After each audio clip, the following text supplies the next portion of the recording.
It was an ordinary night back from work, and I followed the same suburban road as always. The traffic was calm, almost empty, and so I quickly noticed when a car began to appear in the rearview mirror.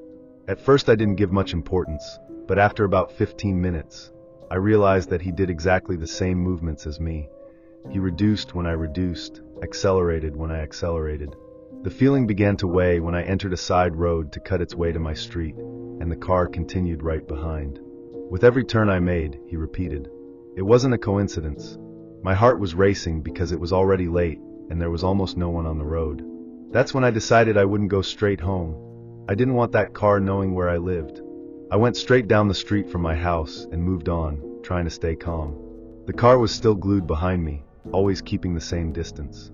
I turned on the flasher suddenly to turn on another street, just to test, and he made the same movement without hesitation.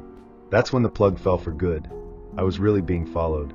I held the steering wheel tightly and thought about driving to the nearest police station, but it was far away, and I wasn't sure if I could get there without something happening first. At the same time, I didn't want to stop anywhere isolated. My whole body was tense. Every minute seemed like an eternity. That's when I had an idea. I took my cell phone and called a friend on speakerphone, just so I wouldn't feel completely alone. I quickly told what was happening, and she told me to go towards a larger avenue, where there was always movement and some 24-hour stores. I followed the advice and turned to the main road, praying to find any sign of life. When I arrived at the illuminated avenue, the car was still behind, but it seemed more cautious, keeping a little more distance. This only made me even more nervous, because it meant that whoever was inside was aware of what they were doing and didn't want to draw attention. I tried to focus on the headlights reflecting in the rearview mirror, almost expecting them to suddenly, but they were still there. I drove for a few more minutes until I reached a busy intersection. When the light turned red, I took a deep breath and thought about getting out of the car and running to a gas station that was just around the corner. But before I could take courage, the car behind me turned off the headlights and abruptly entered a side street, disappearing as if it had never been there. I was paralyzed for a few seconds, looking through the rearview mirror and trying to understand what had just happened. It was as if the person knew exactly what he was doing. He followed for almost half an hour, but disappeared the moment there was more movement and chance to be noticed. That made me even more scared than if he had continued to chase me. After that, I couldn't drive straight home. I went around a few more blocks to make sure no one was following me yet. Only when I was absolutely sure, I went to my neighborhood, but even so I parked with my heart racing, looking around several times. That night marked me in a way that I will never forget. To this day, I always check the mirrors more than usual, especially when I'm alone. I never found out who was in that car or the reason for following me for so long. But the fact that he disappeared like that, at the right time not to be identified, makes me believe that he was someone who knew exactly what he was doing. And you, what would you do if you realized that a car is following you for half an hour on deserted streets? Story 2. I went to the supermarket on any afternoon, just to buy some basic things, and soon I realized that there was someone strange in there. Between one corridor and another, whenever I looked back, there was a man a few steps away. At first I thought it was a coincidence, but after 3 or 4 times it didn't seem normal anymore. He never took anything from the shelves, he just walked slowly, as if he was accompanying me. I decided to test it. I suddenly changed corridors and went straight to the cleaning session, which was almost empty. A few seconds later, there he was again, standing a few meters away, pretending to look at the products but always keeping his head slightly turned in my direction. The feeling of being observed became unbearable, and the supermarket, which I knew so well, seemed to have become a suffocating maze. I took some random things just to not show that I was nervous, and went to the cashier. While I was shopping, I looked discreetly and saw the man standing near the exit, without any cart, without bags, as if he was just waiting for me. My heart started to speed up, but I tried to act normally, paid quickly, and left with the bags in my hand. When I got to the parking lot, the feeling got worse. He was leaning against a car, a few meters from my route to my vehicle, staring. He didn't make any movement to get closer, but the fact that he was there, quiet, was already disturbing enough. It was as if he wanted me to know that he was being followed. I decided not to go straight to my car. I walked in another direction, pretending I had forgotten something, just to see if he reacted. And he reacted. He uncrossed his arms and walked away from the car, following my steps from afar. That confirmed what I already feared. He wasn't there by chance. The supermarket still had some people circulating, but none of them seemed to notice the tension that was going on. My instinct told me not to give him any chance to approach. I went back into the store pretending to have forgotten an item and spent a few minutes walking through the corridors. When I left again, he was no longer leaning against the car, but that didn't bring relief. On the contrary, because now I had no idea where he was. I looked around, trying to stay calm, and went straight to my car. While unlocking the doors, I had the impression of seeing a shadow moving between the farthest vehicles, but I couldn't distinguish anything clearly. I threw the bags in the back seat and hurried in, locking the doors immediately. The parking lot seemed too quiet for that time. I started and left slowly, but my eyes didn't take off the mirrors.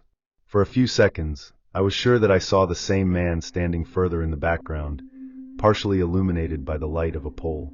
He didn't make any movement, he didn't try to run after him, he just stood there, motionless, as if he expected something. As soon as I turned the corner and left the supermarket behind, I felt an immediate relief, but the tension did not abandon me. I spent the whole way home looking at the mirrors, convinced that he could have gotten into some car and followed me. Only after parking and checking the street several times was I able to enter the house, still with my heart racing. I never found out who that man was or what he wanted. Maybe he was just a disturbed stranger, but the way he followed me in and out of the supermarket seemed too calculated to be a coincidence. And you, what would you do if you noticed someone repeating all your steps to the parking lot, watching your every move? Story 3. I live in an old building in downtown Chicago, one of those with wooden stairs that creaks at every step. It's always been a quiet place, but a few weeks ago I started to notice something strange. 3 nights in a row, when I came back from work and went up to the 3rd floor, I heard footsteps behind me. It wasn't just an impression. The sounds were synchronized, accelerating and decreasing at exactly the same pace as mine. Whenever I stop and look back, the stairs were completely empty. I even thought it was some neighbor going up together, but no one ever showed up. Every night, the silence after the steps made me more nervous. It was as if someone was there, but disappeared the second I tried to confirm. On the 3rd night, I decided to climb slowly on purpose, trying to listen better. The steps came again, perfectly synchronized, but suddenly stopped when I arrived at the last move before my walk. The corridor was empty, and that scared me even more, because it no longer seemed like a coincidence. I decided not to comment with anyone, but the feeling of being followed stayed with me even inside the apartment. On the 4th night, when I finally got home, I found something that removed any doubt that it was real. There was a piece of paper folded on the floor, right in front of the door to my apartment. I took it with trembling hands and read, "I know what your floor is." At that moment, I felt a mixture of fear and impotence. Someone was really watching me and knew exactly where I lived. I locked the door quickly and kept walking from one side to the other inside the apartment, trying to decide what to do. I thought about calling the police, but at the same time I had no concrete proof other than a note and the sound of footsteps. I spent almost the whole night awake, with the light on, wondering if that person was still in the building, waiting for some movement from me. The next day, I showed the ticket to the syndic, but she just said it was probably a bad joke. This answer didn't reassure me at all, because I knew it wasn't a joke. The steps, the synchronization, the ticket, everything was too specific to be just a coincidence. With each passing night, it became more difficult to ignore. I decided to change my routine to test if the person was really following me. I returned home earlier on one of the days, around 6 p.m., when there was still a lot of movement on the street. To my surprise, even at this time, the steps echoed behind me on the stairs. I looked again, and as always, there was no one. It proved to me that it didn't matter the time. Someone was really paying attention to me. I started to avoid using the stairs, preferring the old elevator in the building, even if it crashed from time to time. But even so, the feeling of being observed continued. One night, while locking the apartment door, I clearly heard the creaking of the ladder right next to it, as if someone had stopped halfway just to hear me close the door. I started to leave a chair leaning behind the door every night, just to make sure no one could get in without me noticing. Even so, sleep became almost impossible. Every creak of the old building, every noise coming from the corridor, made me get out of bed and check the magic eye. But there was never anything but the empty and silent corridor. One of the most tense nights was when I clearly heard slow steps going up the stairs at 2 in the morning. I was paralyzed, counting every creaking of the wood, until they stopped exactly on the floor of my apartment. I waited whole minutes in silence, but no sound of the door opening or coming down again. It was as if the person had stopped there, a few meters from my door, just waiting. The next morning, I found another note, but this time it was stuck under the door carpet. It was blank, just a folded sheet, as if the simple act of leaving it there was enough to remind me that that person was still around. It was at that moment that I realized that no matter how much I changed my habits, someone already knew exactly where I lived and wanted me not to forget it. I never went down or up the stairs without feeling like I was being watched. To this day I keep that first note with the phrase, "I know what your floor is," because it reminds me that in old and quiet buildings, invisible neighbors are not always just noises of time. And you, what would you do if you found a note like that right at the door of your apartment? Story 4. I've been working in a coffee shop for a few years now, and I'm used to regular customers.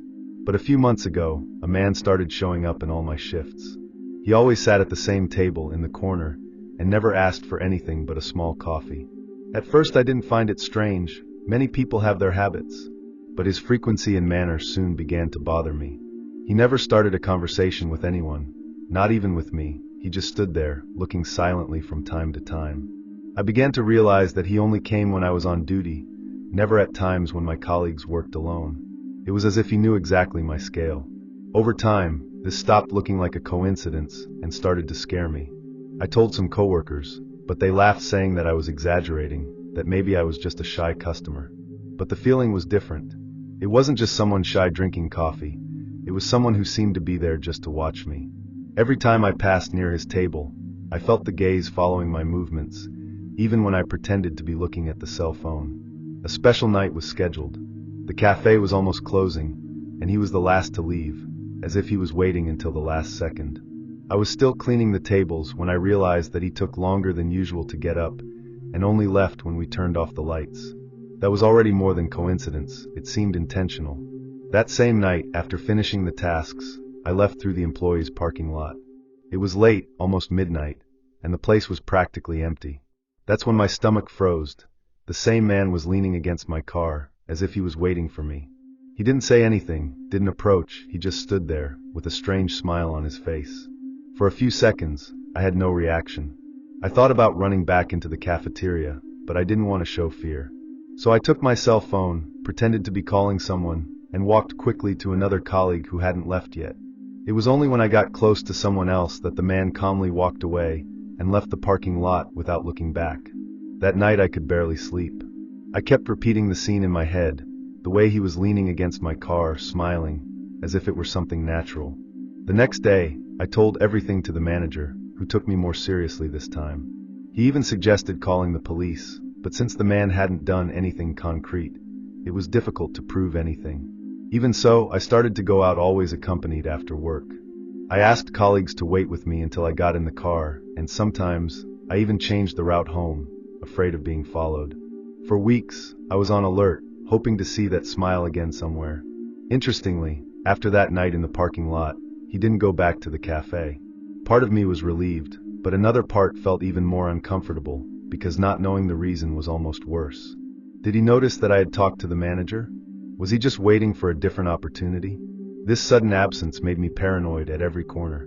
Until today, when I finish my shift and go to the car, I still look around several times before unlocking the door.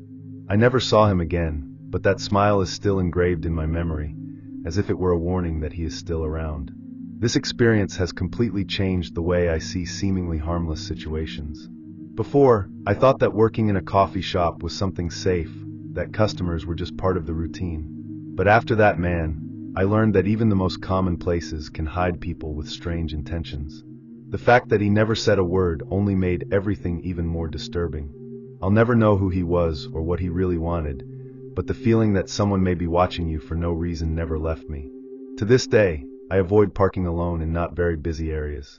And you, what would you do if you always found a customer in the same place and, after weeks, he was standing still smiling in your car? Story 5. I always arrived late from work, usually after 11 p.m., and I was already used to the silent routine of the neighborhood. But there was something that started to bother me. Every time I crossed the backyard, I noticed the curtain of the house next door moving. It was subtle, but you could see a silhouette standing there, motionless, as if it was just watching me pass. At first I tried to ignore it, thinking it could be paranoia or coincidence. But the more the days passed, the more I realized that it was always at the same time, at the same point of the curtain, and the figure never moved. That didn't seem natural. It was as if someone had the habit of waiting for me to get home. One night I decided to test if it wasn't just an impression. I parked the car in front of the house and stayed inside, with the lights off, watching the neighbor's window. The clock was almost midnight when the curtain moved again, slowly, revealing the same static silhouette. What disturbed me more was that the figure didn't seem to be peeking casually. It was as if he was waiting exactly for that moment. I stood still for a few minutes, trying to create courage to leave, but with every movement I made inside the car, it seemed that the silhouette adjusted slightly following. You couldn't see the face or details, just the shadow cut by the weak light from inside the house. That feeling of being watched became unbearable, and I ended up running straight into the house without looking back. The next night, I tried to do it differently. I waited a few minutes inside the car, without leaving, just to see if the curtain moved. And it happened exactly the same. Around midnight, the silhouette appeared again, motionless, as if it had all the time in the world to observe me. This time, I stayed longer looking, trying to understand if there was any movement, but it was as if the person was simply standing still, fixed in the same position. I even commented with a friend, who suggested that I go to the neighbor's door and ask what was happening. But just thinking about it, my stomach turned. How was I going to knock on the door and ask why someone was watching me every night? There was no way to prove it, and I still ran the risk of looking paranoid. So I kept dealing with it in silence, increasingly restless. One night, I decided to record it on my cell phone from inside the car, just to make sure I wasn't imagining. I adjusted the camera discreetly and waited. When the curtain opened, the silhouette was there, motionless as always. The video clearly captured the shadow standing behind the fabric. The detail that gave me goosebumps was realizing that, at a certain moment, the head seemed to tilt slightly to the side, as if he had noticed that I had not yet left the car. After recording that, I was afraid to continue filming. I ran into the house and locked all the doors. I spent the night awake, looking out the window of my room that overlooked the backyard. The neighbor's curtain was still closed, but the idea that someone knew exactly when I arrived and stayed there just to observe me was too disturbing. In the following days, I started to vary the arrival times on purpose, just to see if it happened again. Even when I arrived earlier, around 10 a.m., I still saw the curtain open slowly, revealing that same motionless presence. It was as if the person had changed the routine with me, always ready to face me from the darkness. This made me even more restless, because it no longer seemed like just a coincidence or a strange habit. It seemed like something directed at me. I even thought about moving, but while that didn't happen, I started to enter the house as soon as possible, without looking to the sides. He even avoided turning on the backyard lights, afraid of attracting even more attention. But even so, every night, when the clock approached midnight, I knew exactly what was going to happen. The curtain would move, and that silhouette would be there, standing waiting. The last time I had the courage to observe, I stood outside for just a few seconds. The curtain opened exactly at the usual time, and the silhouette seemed closer to the glass, as if she wanted to make sure I was seeing her. I entered the house without looking back, and, since then, I have never tried to confirm anything. To this day I don't know if it was the neighbor or someone else, but the routine always the same, the precise schedule and the motionless way leave me with the feeling that it was something much more disturbing than simple curiosity. I never managed to get through the backyard without feeling chills. And you, what would you do if you found out that someone opens the curtain every night, at exactly the same time, just to watch your arrival? Story 5. Studying at night had never been a problem for me until that day. I was going back to the dormitory alone after the last class, when I started to notice steps behind me. At first I thought it was a coincidence, since many people use that external college corridor. But after a few meters I realized that the steps were synchronized with mine, and that made my heart speed up. I stepped up, trying not to show nervousness, but the sound also got faster, as if the person had increased the pace so as not to lose the distance. The corridor was practically empty, only lit by a few scattered poles, and each shadow projected on the floor seemed more threatening than the previous one. When I turned the corner and saw the dormitory building, I felt a momentary relief, but the steps were still there, firm, following every movement. I didn't have the courage to look back. I just moved on, trying to convince myself that, once inside the building, I would be safe. I took the key in the backpack with trembling hands, almost knocking everything to the floor. As soon as I managed to open the door, I quickly entered and closed it tightly. I went up the stairs 2 steps at a time until I got to my room. Still panting, I went straight to the window, needing to see if there was really someone there, or if everything had been the result of my imagination. That's when I saw him. Under the lamppost in front of the dormitory, a man was standing still, looking up. There was no doubt, he was focused exactly on my window. The scene seemed surreal, as if he wanted to make sure that I knew I had been followed so far. I was hiding behind the curtain, watching, with my heart racing and trying to think about what to do. He didn't moss. Time seemed frozen while I stood there, peeking through a slit. After a few minutes that seemed like hours, I picked up my cell phone and thought about calling campus security, but I was afraid to look away from the window. When I finally got the courage to dial, I looked again, and he was no longer there.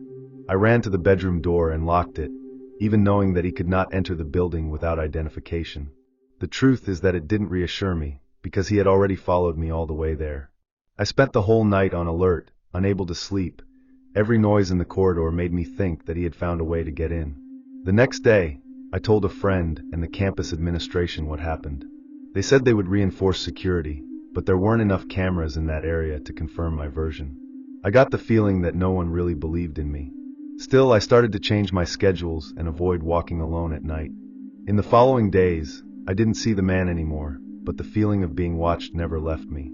Every time I looked out the window at night, I hoped to find that figure standing under the lamppost again. Even now, months later, I still feel my heart racing when I hear footsteps behind me, even if it's just someone ordinary walking around the campus. I never found out who he was, nor why he followed me to my dorm. But I know that night changed the way I see my security. Today, I think twice before going out alone later. And you, what would you do if you got home and found someone standing in the dark, looking directly at your window? Story 7. I ended a complicated relationship and thought that, by changing the city, I would finally have peace. At first, it even worked. But a few months later, I started to notice something strange. I saw my ex in the work parking lot. He was standing near a car that wasn't even his, looking in my direction. I tried to convince myself that it was a coincidence, but the feeling of discomfort stayed with me all day. The following week, it happened again. I was at the market, and when I turned to the liquor corridor, there he was standing at the edge, as if he had waited for me to pass. He didn't say anything, he didn't try to get closer, he just kept watching me. I left my shopping halfway and ran out of there. The idea that he knew where I was without me telling anyone made me panic. I told some close people, but no one seemed to take it too seriously. Some said it could just be a coincidence, others thought I was exaggerating.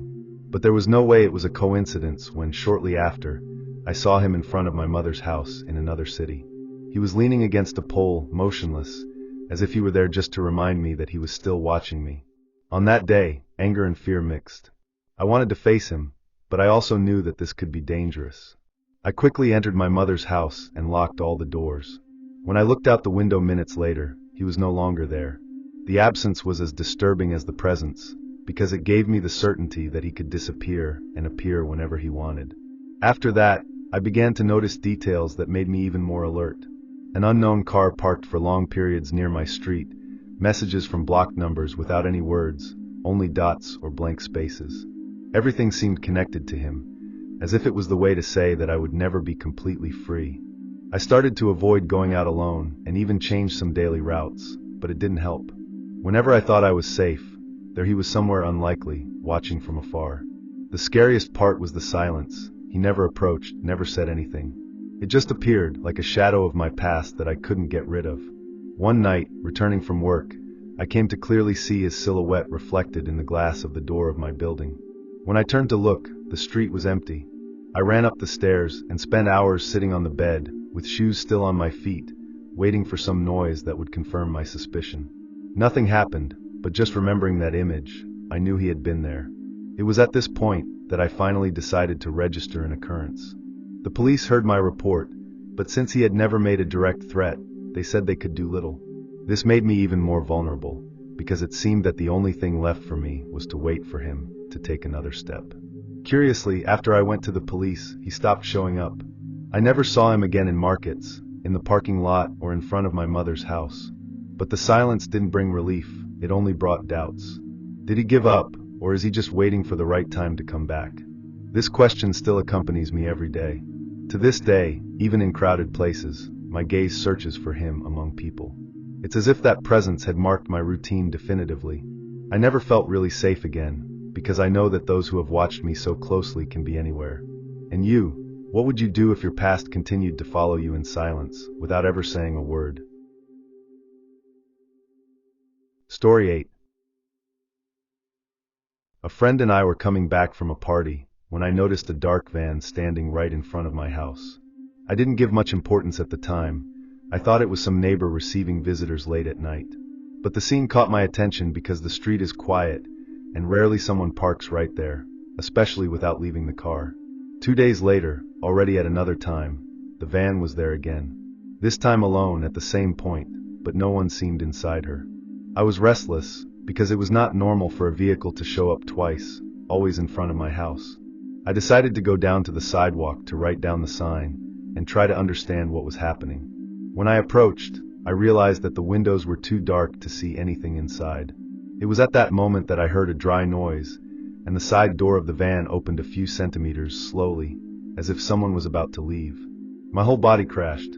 Before I could react, the door slammed back hard, the sound echoing through the silent street. I went back inside almost running, with the feeling that someone inside was just testing my reaction. I stood at the window, peeking from afar, but the van didn't move for hours. It wasn't until the middle of the night, when I couldn't stand staying awake anymore, that I realized that the vehicle had disappeared without me seeing or hearing. The next morning, I asked the neighbors if anyone had seen the van, but no one knew how to say anything. Some even laughed, saying it was probably just a delivery car stopped on the street. But I knew it wasn't that. The way the door opened and slammed back, with no one leaving, was anything but normal. I spent the whole day with that scene repeating in my head, as if it were a silent warning. The next night, I couldn't relax. I stared out the window for hours, waiting for the van to come back. Around 2 in the morning, I thought I saw a dark vehicle parked further down the street, but I didn't have the courage to leave to confirm. The simple thought of approaching again left me with heavy breathing, as if I was already being watched. I told my friend that I had seen the van again, and he suggested writing down the exact time and calling the police if he came back. I tried to follow this plan, but the wait was worse than anything. Every lighthouse that approached on the street left me on alert, and every shadow projected on the asphalt seemed bigger than it was. It was like living in a state of constant wakefulness. A few nights later, the van didn't show up. But that didn't reassure me. On the contrary, I got even more nervous, because I no longer knew when or if she would come back. It was as if someone had made it clear that he could stop in front of my house at any time, open a door, and remind me that I was being watched. To this day, when I pass by the street at night, my gaze always automatically searches for that point in front of my house. I never saw the van again, but the sound of that door slamming still echoes in my head. I don't know if it was a threat, a bad joke, or something worse that didn't happen. The silence that came later only made everything scarier. I never found out who was inside or the reason for stopping right in front of my house. But one thing I know, that feeling of being watched never abandoned me again. And you, what would you do if a strange van always parked in front of your house and someone opened the door just for you to notice? Story 9. I work as a cleaning worker at a school, and I've gotten used to being alone in the hallways at night. It's usually quiet, just the sound of my cart and the cloth on the floor. But that night something gave me goosebumps in a different way. As I crossed the main corridor, I began to hear quick steps behind me. They echoed on the waxed floor, perfectly distinct, but when I looked back, there was no one. I stood still for a few seconds, trying to convince myself that it was just the noise of the old building, but it didn't seem like it. They were clear, firm steps that stopped exactly when I stopped. I kept walking, now more hurried, feeling my heart beat on my neck. The corridor seemed bigger than ever, as if I would never get to the exit. When I finally saw the exit door at the end of the corridor, I felt a momentary relief, but this relief disappeared in seconds. The handle began to move by itself, turning slightly from one side to the other, as if someone was trying to get in.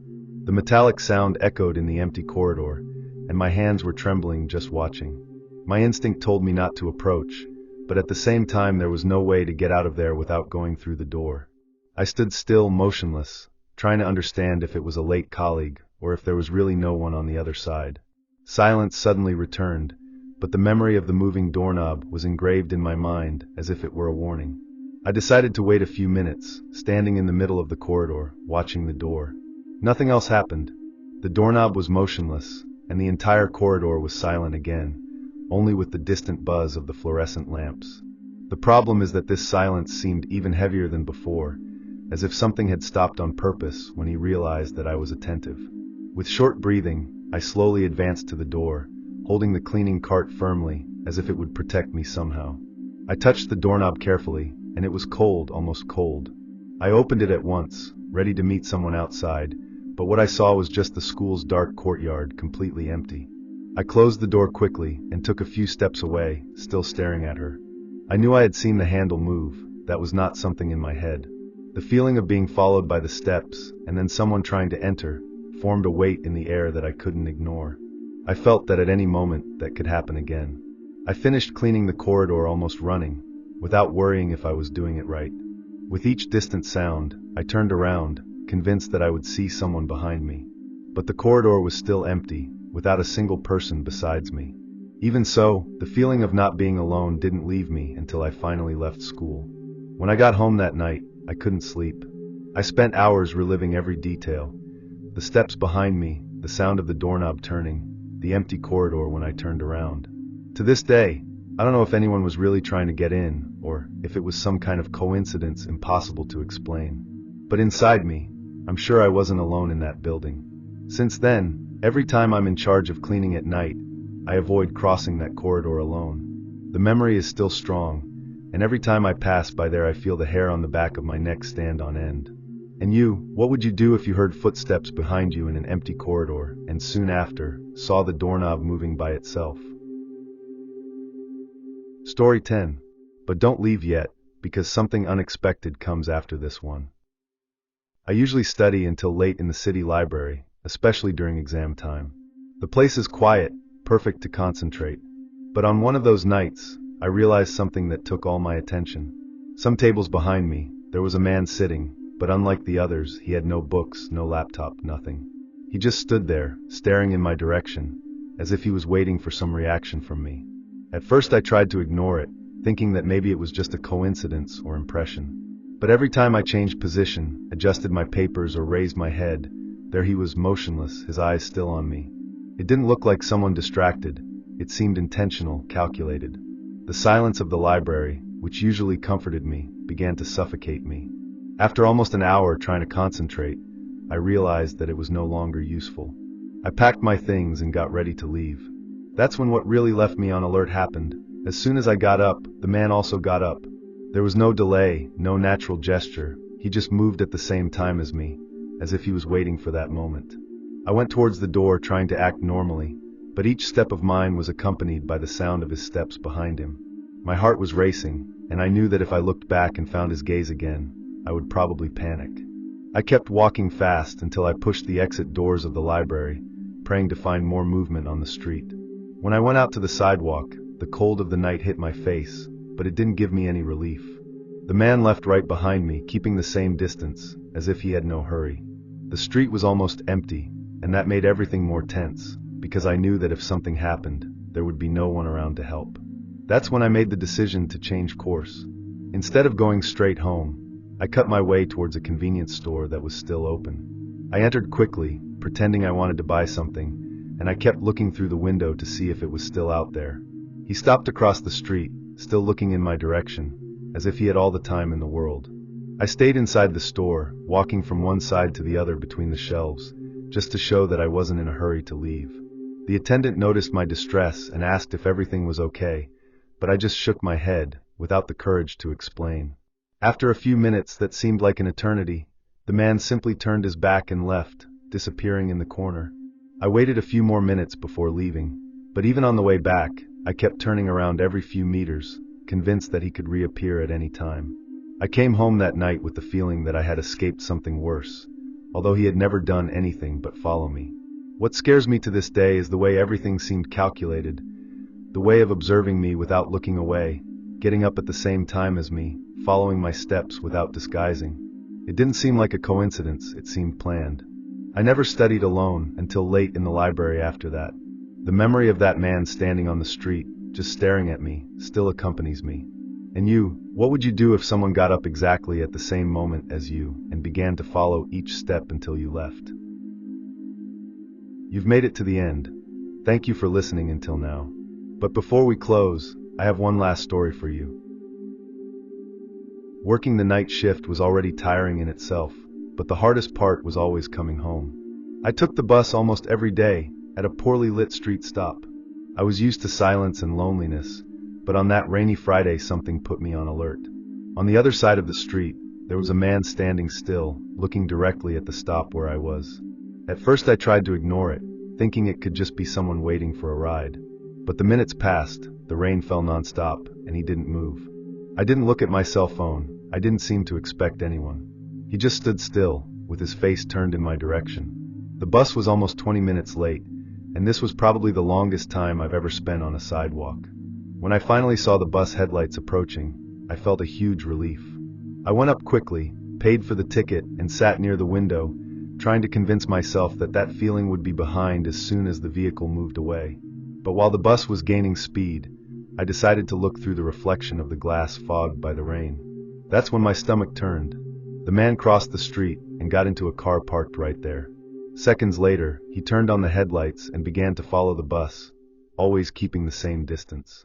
I didn't want to believe what I was seeing, but every time the bus stopped for a passenger, the car also slowed down, following the pace as if there was no hurry.